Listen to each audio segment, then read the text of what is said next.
I'm J. Miles, and I want to share my story with you. A true one that stuck with me for the years. I joined the police force many decades ago. It was my redemptive way of giving back to society.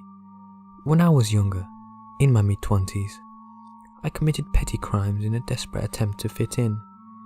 The culture at the time was one that admired bad boys, and having a record was cool to most people.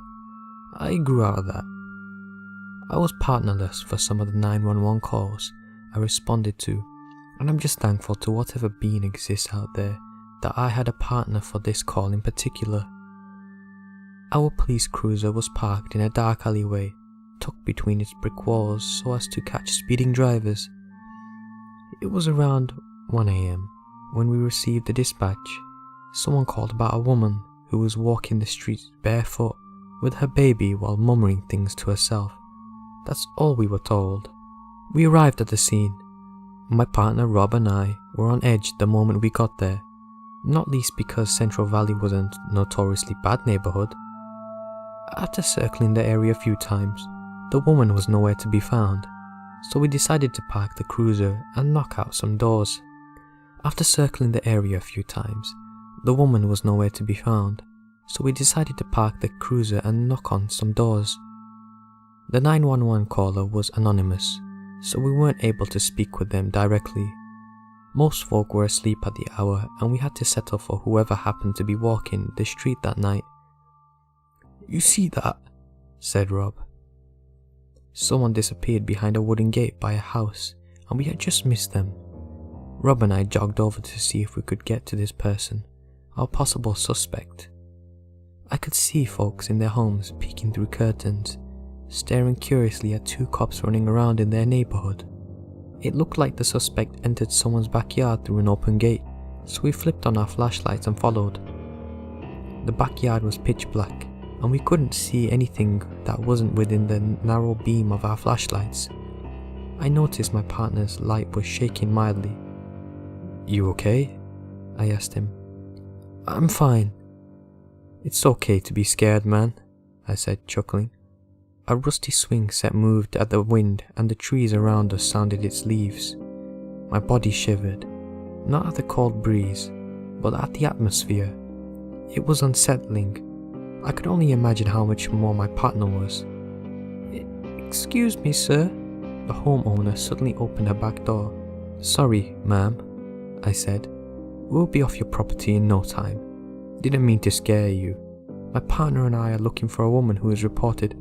"Sorry, officer, but I can't hear well. Would you mind coming inside?" I went inside to speak with the homeowner while Rob continued searching the backyard. I explained that we were looking for a woman who was behaving strangely and walking around the neighborhood with a baby in hand. While talking to the homeowner, Rob screamed from outside. "You okay? What happened?" I asked. It looked as if he had witnessed a ghost appear before his very eyes, then vanish into thin air. I saw her." "The woman? What did she look like?" Come on, Rob, talk." He took a moment and caught his breath with his hand over his heart. "She ran up the wall, right in front of me. She ran up that wall, Jay, like an animal." He pointed at the 2-story house. I didn't know what to make of that. Rob didn't have a history of mental illness that I was aware of, and he certainly wasn't on drugs. I knew him, and I knew him for a comfortable length of time to be able to say with confidence that he would never make things up, especially when it was serious, like police work. "Well," I began awkwardly, "did you see which way she went after she climbed the wall?"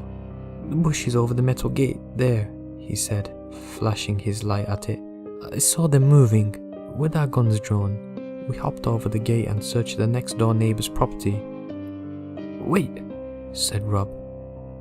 "Heard you call for backup. Shouldn't we wait for them?" "No. We can do it, just the two of us." The backyard was even bigger than the others, but it was just as dark. We aimed our flashlights at the wooden shed sitting at the corner of the yard, and before we took another step forward, we heard someone crying. It sounded like a baby. "Police!" I knocked down the door of the shed and we cleared the inside of it. The woman was not there, but there was a baby. A plastic one. Rob pointed his light on the ground of the shed. What the hell is this? A mechanical baby doll that could play recorded sounds, placed there by someone for the purpose of luring people, was not something that sat right with me. Not a moment after that, our ears rang at a blood-curdling, high-pitched scream coming from the first house whose backyard we searched. As I dashed back to that other house, I noticed Rob wasn't following. He wasn't even moving. Let's go! What the hell are you doing? I yelled. Rob's eyes widened as he glared at me. His mouth gaped. I can't, Jay. Sorry. I didn't have time to argue with him, so I continued on and hopped over the gate and entered the old woman's house. What's wrong? I asked her. I saw her. She was right here. The old woman pointed outside to a backyard, at a spot on the ground that was just by the glass door. She was just there, just standing there, looking at me, and I think she smiled. Okay, which way did she... Another scream. Rob's. By the time I made it back over to the shed, Rob was nowhere to be found. The plastic baby was gone too. I called out for him and looked everywhere, but he was simply gone. You know, it was like this mysterious woman could smell fear. It's something she seemed to prey on, and Rob had plenty of it that night. When backup arrived, I explained to my higher-ups what had transpired at least a few hundred times. This all took place decades ago, and Rob hasn't been found since. It's a cold case. When I think back on this night, it shivers my spine like nothing else. That mysterious woman, she was playing a game with the two of us, and it feels like she won from experience. I'm not even sure why I'm still referring to her as woman, as a human being, because if Rob's description of her is any indication, she was something else. A full year passed by and I went through different partners. I was stationed in the same city, and sometimes my new partner, John, and I had to report to calls that came from Cinder Valley. Eventually, I forgot all about it, but I never forgot Rob, wherever he was, dead or alive. That didn't last long. One night, while sitting in our cruiser, John and I received a dispatch.